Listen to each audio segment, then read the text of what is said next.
Hi friends, welcome to RK family vlogs. இந்த video Saturday எடுத்தது. இன்னைக்கு டே எப்படி போகுது அப்படின்றத இந்த விளாக்ல பார்க்கலாம். வீடியோக்குள்ளே போகிறதுக்கு முன்னாடி இப்போ தான் நம்ம சேனல் ஃபஸ்ட் டைம் பார்க்குறீங்க அப்படின்னா சேனலை மறக்காமல் சப்ஸ்கிரைப் பண்ணுங்கள். அப்படியே பக்கத்தில் இருக்க பெல் பட்டன் கிளிக் பண்ணுங்கள். அப்போ நான் வீடியோ போட்டது உங்களுக்கு நோட்டிஃபிகேஷன் வரும். வீடியோவை மிஸ் பண்ணாமல் பார்ப்பீங்க.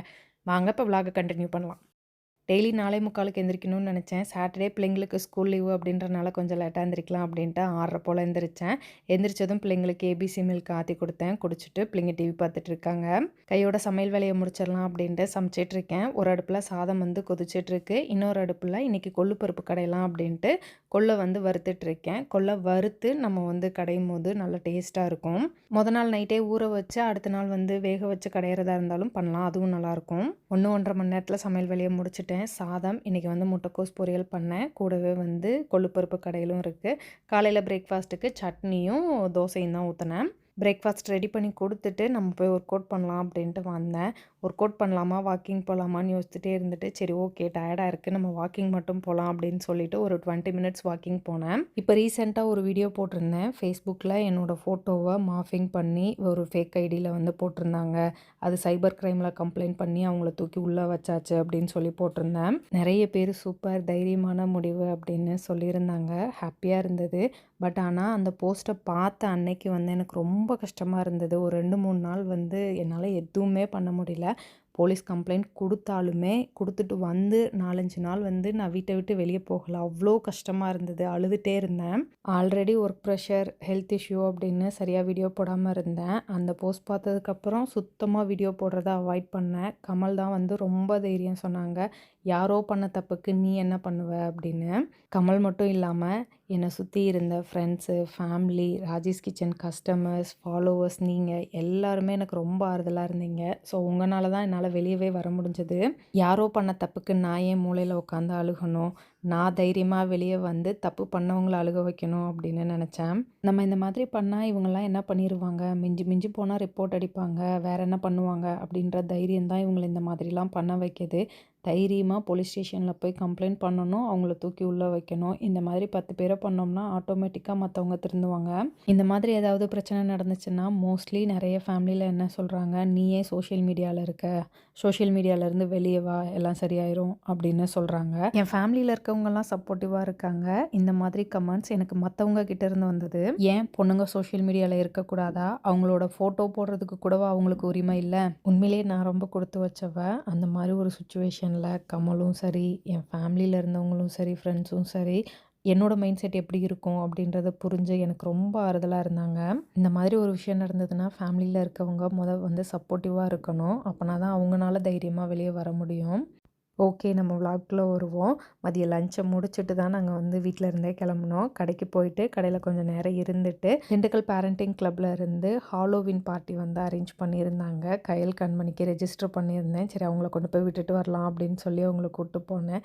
கையில் இருமா அப்படின்னு சொன்னால் நான் உங்களை விட்டுட்டு போக தான் வந்தேன், விட்டுட்டேன், நான் கிளம்புறேன் அப்படின்னு சொல்லிட்டு கொஞ்சம் நேரத்தில் கிளம்பிட்டேன். கையில் நீ இருமா அப்படின்னு சொன்னால் கண்மணி உள்ளே போனதும் அவள் ஃப்ரெண்ட்ஸை பார்த்துட்டு ஜாலியாக விளையாட ஆரம்பிச்சிட்டா.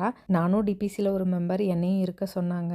ஆக்சுவலாக நான் இல்லாமல் கையில் ஒரு ஈவெண்ட் அட்டன் பண்ணட்டும், நான் கிளம்புறேன் அப்படின்னு சொல்லி விட்டுட்டு கிளம்பிட்டேன். ஈவெண்ட் முடிச்சதுக்கப்புறம் நைட்டு 9 மணிக்கு தான் அவங்கள கூப்பிட்டு போனோம். நல்லா ஜாலியாக என்ஜாய் பண்ணோமா அப்படின்னு சொல்லிட்டு இருந்தாங்க. வீட்டுக்கு சாப்பிட்டு தூங்குறதுக்கு லேட் ஆகிடுச்சு. நைட் லேட்டாக தூங்கினனால காலையிலையும் லேட்டாக தான் எந்திரிச்சு ரெஃப்ரெஷ் ஆகிட்டு காலையில் பிரேக்ஃபாஸ்ட் சாப்பிட்டுட்டு திண்டுக்கல் கிளம்பியாச்சு. இன்றைக்கி ரோட்டரியில் ஹெவன் ஆஃப் டேலண்ட்ஸ் அப்படின்னு ஆடிஷன் நடந்தது. ரோட்டரி கான்ஃபரன்ஸ் ஜனவரியில் நடக்கும். அந்த கான்ஃபரன்ஸ்க்காக ஆடிஷன் வச்சுருக்காங்க. இதில் செலக்ட் ஆகிறவங்க கான்ஃபரன்ஸில் பார்ட்டிசிபேட் பண்ணலாம். ஆடிஷன் திண்டுக்கல் அரேஞ்ச் பண்ணியிருந்தனால சரி எப்படி நடக்குது அப்படின்னு போய் பார்த்துட்டு வரலாம் அப்படின்ட்டு நான் எங்கள் கிளப்பில் இருக்கவங்களாம் வந்திருந்தோம். ஃபாஸ்ட்டாக வர்றாரு.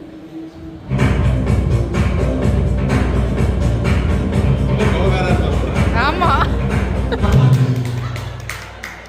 இது நல்லா இருக்கே.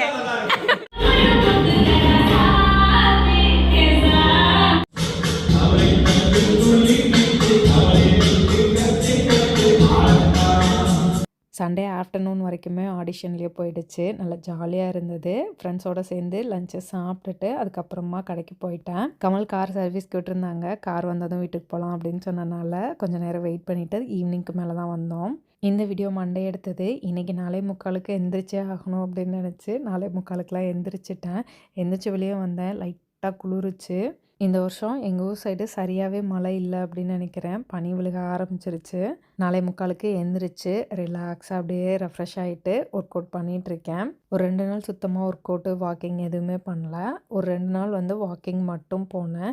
இன்றைக்கி வந்து திரும்ப ஒர்க் அவுட் ஸ்டார்ட் பண்ணியிருக்கேன். மோஸ்ட்லி இந்த மாதிரி கார்டியோ ஒர்க் அவுட்ஸ் மாதிரி பண்ணாமல் ஸ்ட்ரென்தனிங் ஒர்க் அவுட்ஸாக தான் நான் பண்ணிகிட்ருக்கேன். கார்டியோ ஒர்க் அவுட்டு டான்ஸிங் மாதிரி பண்ணேன் அப்படின்னா கால் வலி வந்து ஜாஸ்தியாகுது. அதனால தான் ஸ்ட்ரென்தனிங் ஒர்க் அவுட்ஸாக பண்ணுறேன். சண்டே சிக்கன் எடுத்திருந்தோம். ஆனால் அதை சமைக்கவே இல்லை. அப்படியே கழுவி ஃப்ரிட்ஜில் எடுத்து வச்சுட்டேன். நைட்டே சமைச்சு தரேன் அப்படின்னு சொன்னேன். பிள்ளைங்க இல்லைம்மா நாளைக்கு எங்களுக்கு சிக்கன் பிரியாணி செஞ்சு கொடு, செஞ்சு ரொம்ப நாள் ஆச்சுல்ல அப்படின்னு கேட்டாங்க. சரி பிள்ளைங்க ஆசைப்பட்டு கேட்குறாங்க அப்படின்னு இன்றைக்கி சிக்கன் பிரியாணி தான் பண்ண போகிறேன். அதுக்கு இஞ்சி பூண்டு பேஸ்ட்டுக்காக இஞ்சி பூண்டு எல்லாமே உரிச்சிட்ருக்கேன். பிரியாணிக்கு எல்லாமே ரெடி பண்ணி வச்சாச்சு. இப்போ தாளிச்சு விட போகிறேன். குக்கரில் கடலெண்ணெயும் நெய்யும் ஆட் பண்ணியிருக்கேன். அது காஞ்சதுக்கு அப்புறமா கட் பண்ணி வச்சுருக்க வெங்காயம், பச்சை மிளகாவை ஆட் பண்ணிவிட்டு இது ரெண்டுமே நல்லா சுருண்டு வர வரைக்கும், நல்லா ப்ரௌனிஷ் ஆகிற வரைக்கும் வதக்கிக்கலாம். வெங்காயம் நல்லா வதங்கினதுக்கப்புறம் ஒரு தக்காளி ஆட் பண்ணியிருக்கேன். தக்காளியும் நல்லா வதங்குற வரைக்கும் வதக்கிக்கலாம். எப்போவும் வெங்காயம் வதங்கினதுக்கப்புறம் இஞ்சி பூண்டு பேஸ்ட்டு போட்டு அதோட பச்சை வாசம் போனதுக்கப்புறம் தான் தக்காளி ஆட் பண்ணுவேன். இன்றைக்கி வந்து ஃபஸ்ட்டு தக்காளியை போட்டுட்டேன். சரி ஓகே, அது கூடவே இஞ்சி பூண்டு பேஸ்ட்டையும் ஆட் பண்ணிடலாம் அப்படின்ட்டு இஞ்சி பூண்டு பேஸ்ட்டு போட்டு அதோட பச்சை வாசம் போகணும், தக்காளியும் நல்லா மசிகிற வரைக்கும் வதக்கிக்கலாம் அப்படின்ட்டு வதக்கிட்டேன். தக்காளி ஓரளவுக்கு நல்லா வதங்கினதுக்கு அப்புறமா ஒரு கையளவுக்கு புதினா கொத்தமல்லி கட் பண்ணி வச்சுருந்தேன். அதையும் ஆட் பண்ணிவிட்டு இது கூடவே நம்ம வந்து க்ளீன் பண்ணி வச்சுருக்க சிக்கனை ஆட் பண்ணிக்கலாம். சிக்கன் ஆட் பண்ணி நல்லா ஒரு தடவை மிக்ஸ் பண்ணி விட்டுட்டு பிரியாணி மசாலா ஆட் பண்ணிக்கிறேன். இது நம்மளோட ராஜீஸ் கிச்சன் பிரியாணி மசாலா தான். குட்டி ஸ்பூன் அப்படின்றனால ஒரு 3.5 ஸ்பூன் அளவுக்கு ஆட் பண்ணேன். நீங்கள் பெரிய ஸ்பூன்னா 1, 1.25 மட்டும் போட்டால் போதும். நான் இன்றைக்கி வந்து 3 டம்ளர் அளவுக்கு தான் அரிசி எடுத்திருந்தேன். பிரியாணி மசாலா நீங்கள் கறி, அரிசி எந்த அளவுக்கு போடுறீங்கன்றதை பொறுத்து வந்து பிரியாணி மசாலா நீங்கள் அட்ஜஸ்ட் பண்ணிக்கலாம். சிக்கன் பிரியாணி மசாலா எல்லாத்தையும் நல்லா ஒரு தடவை பரட்டி விட்டுட்டு அதுக்கப்புறமா கொஞ்சமாக தயிர் ஆட் பண்ணிவிட்டு தண்ணி ஊற்றி நல்லா கொதிக்க வச்சுட்டு அதுக்கப்புறமா அரிசியை கழுவி ஆட் பண்ணிக்கலாம். நான் இன்றைக்கி சீரக சம்பா அரிசி எடுத்திருந்தேன். அரிசியை ஊரெலாம் வைக்கல, அப்படியே கழுவி ஆட் பண்ணியிருக்கேன். 3 டம்ளர் அரிசிக்கு 6 டம்ளர் அளவுக்கே தண்ணி ஊற்றி நான் வந்து அரிசியை ஊற வைக்காமல் கழுவி அப்படியே ஆட் பண்ணியிருக்கேன். இது வந்து அடி பிடிக்காமல் கரெக்டாக இருந்தது தண்ணி. உப்பெல்லாம் செக் பண்ணி பார்த்துட்டு குக்கரை மூடி 2 விசில் வந்ததுக்கப்புறம் 3வது விசில் வரப்போகிறதுக்கு முன்னாடி ஆஃப் பண்ணிடணும். சமைச்சிட்ருக்கும் போதே பிள்ளைங்க எழுந்திரிச்சிட்டாங்க. இன்னொரு அடுப்பில் பாலை காய வச்சு பிள்ளைங்களுக்கு வந்து ஏபிசி மில்க் ஆற்றிட்டுருக்கேன். பிள்ளைங்க சூடாக குடிக்க மாட்டாங்க. நல்லா ஆற்றி கொடுத்தேன்னா கடகடன்னு குடிச்சிட்டு அவங்க போய் ஸ்கூலுக்கு ரெடியாக ஆரம்பிச்சிட்டாங்க. அதுக்குள்ளே குக்கரும் விசில் அடங்கிருச்சு. ஓப்பன் பண்ணி பார்த்தேன், சூப்பராக இருந்தது. இது அப்படியே எடுத்து கொட்டுறதுக்கு முன்னாடி லைட்டாக ஓப்பன் பண்ணி வச்சுட்டு அதுக்கப்புறமா எடுத்து கொட்டினோம்னா சூப்பராக இருக்கும். இன்னும் பொலன்னு போ வேன் வந்துருச்சு.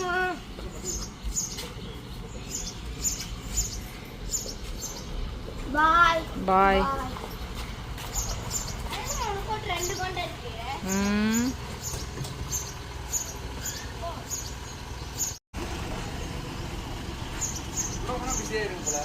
ஆமாம், காலையில் பிள்ளைங்க ஸ்கூலுக்கு போகிறதுக்கு முன்னாடியே என் தம்பி வந்திருந்தான். அவங்க ஃப்ரெண்டுக்கு வந்து ஏபிசி மால்ட்டோ ராகி சாக்கோ மால்ட்டோ வேணும் அப்படின்னு சொல்லி வாங்குறதுக்காக வந்திருந்தான்.